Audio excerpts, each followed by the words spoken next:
दोस्तों, देशभक्ति और युद्ध फिल्मकारों का एक ऐसा प्रिय सब्जेक्ट है जिस पर लगातार फिल्में आती रहती है और ज्यादातर फिल्में हिट हो जाती है।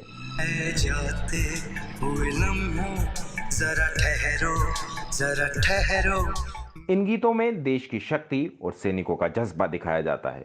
वो कैसे जान पर खेलकर सीमाओं की रक्षा करते हैं और जीत हासिल करते हैं। कर चले हम फिदा, जानो तन साथियों। देशभक्ति की ज्यादातर फिल्मों में अपने देश की जीत का गुणगान किया जाता है, लेकिन बॉलीवुड की एक मशहूर देशभक्ति फिल्म में देश की हार को दिखाया गया था।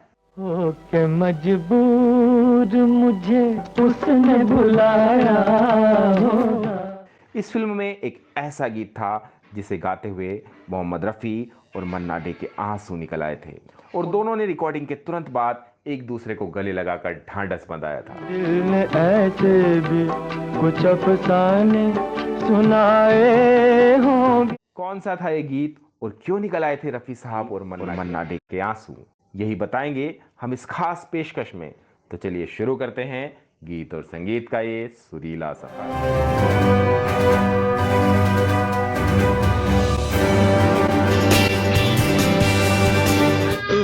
रात खड़ी थी छत पे, परदेसियों से न अखियां मिलाना। जिंदा आला रे आला, नहीं तो मुझसे बात करती हूँ। अकेले हैं चले आओ, खुश रहे तू सदा। हिंदी फिल्मों में ना तो मोहम्मद रफ़ी साहब जैसा दूसरा गायक हुआ है, ना ही भविष्य में पैदा होगा।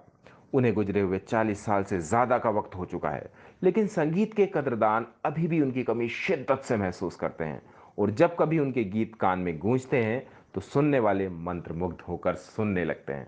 दिल तेरा दीवाना है सनम, तेरी आँखों के सिवा दुनिया में। आजा तुझको पुकारे मेरे गीत, दुनिया के रखवाले। सर जो तेरा चकराए या दिल डूबा जाए।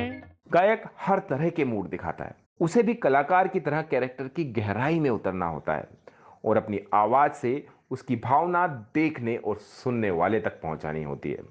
एक कुशल गायक को अपनी भावना कंट्रोल करनी चाहिए, लेकिन 1965 में आई फिल्म हकीकत के गाने की रिकॉर्डिंग के दौरान रफ़ी साहब और मन्ना डे व्याकुल हो गए थे और दोनों महान गायक अपनी भावना पर काबू नहीं रख सके थे। उसने घबरा के नजर लाख बचाई होगी। हकीकत फिल्म बॉलीवुड की शुरुआती वक्त की बड़ी वॉर मूवी मानी जाती है, लेकिन यह फिल्म चेतन आनंद ने मजबूरी में बनाई थी। उन्हें अपने एक प्रोजेक्ट के लिए 25,000 रुपए की फंडिंग की जरूरत थी, लेकिन पंजाब के मुख्यमंत्री प्रताप सिंह कैरो ने उन्हें इसी शर्त पर 10 लाख रुपए का चेक थमा दिया था कि वो 1962 के भारत चीन युद्ध पर फिल्म बनाएंगे। उस दौरान 10 लाख रुपए बहुत बड़ी मदद थी, इसलिए चेतन आनंद ने हकीकत में तमाम सितारों और सिंगरों को लेकर यह मल्टी स्टारर मूवी बनाई। इसका टोटल बजट करीब 30 लाख रुपए का था और इसने करीब 2 करोड़ 50 लाख रुपए की कमाई की थी। मस्ती में छेड़ के तराना कोई दिल का, जरा सी आहट होती है। हो के मजबूर मुझे उसने बुलाया होगा। ये सोच कर उसके दर से कर चले हम फिदा, जानो तन साथियों। यह फिल्म चीन से लड़ रहे भारतीय सैनिकों की मुसीबतों और उन दिनों के हालातों का जीता जागता दस्तावेज है। तब देश को आजाद हुए 15 साल ही हुए थे और देश भर में गरीबी और तंगहाली के हालात थे। हिमालय की सीमा को सबसे सुरक्षित माना जाता था, क्योंकि हजारों साल से कभी भी भारत पर हिमालय की ओर से आक्रमण नहीं हुआ था। लेकिन चीन ने धोखे से ऐसे वक्त में हमला किया जब भारत युद्ध के लिए तैयार नहीं था। इन हालात को बहुत बारीकी से दिखाने के कारण हकीकत भारत की सबसे महान black and white war movie मानी जाती है। इसके मुख्य कलाकार थे बलराज साहनी और धर्मेंद्र। हकीकत उन जाबाज सैनिकों की कहानी है जिन्होंने सीमाओं की रक्षा के लिए मरते दम तक लड़ाई लड़ी और अपना बलिदान दे दिया। अब तुम्हारे हवाले वतन साथियों। हकीकत भारत चीन युद्ध के 2 साल बाद रिलीज हुई थी और इस फिल्म ने देश की जनता में नया विश्वास जगाया था और देशभक्ति की भावना का संचार किया था। हकीकत की कामयाबी में इसके गीत और संगीत का बहुत बड़ा रोल रहा, जो लोगों के दिलों पर छा गया। और आज भी हम इन गीतों को सुनते हैं तो देश और देश के सैनिकों पर गर्व होता है।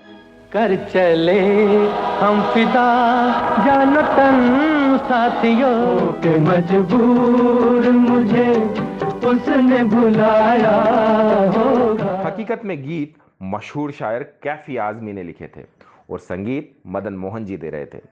मदन मोहन जी को तो गजलों का राजकुमार कहा जाता था। रफ़ी साहब और लता जी उनके फेवरेट सिंगर थे, लेकिन इस फिल्म में उन्होंने रफ़ी साहब और लता के अलावा मन्ना डे, भूपिंदर सिंह और तलत अजीज जैसे दिग्गजों से भी गाने गवाए।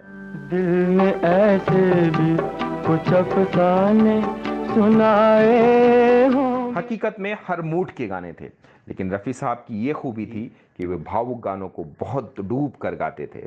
वो इन गानों में ऐसे डूब जाते थे कि सुनने वाले का भी कलेजा घायल हो जाता था। ज्यादातर गानों में रफ़ी साहब का खुद पर कंट्रोल रहता था, लेकिन इस गाने की रिकॉर्डिंग के दौरान कुछ अलग हो रहा था।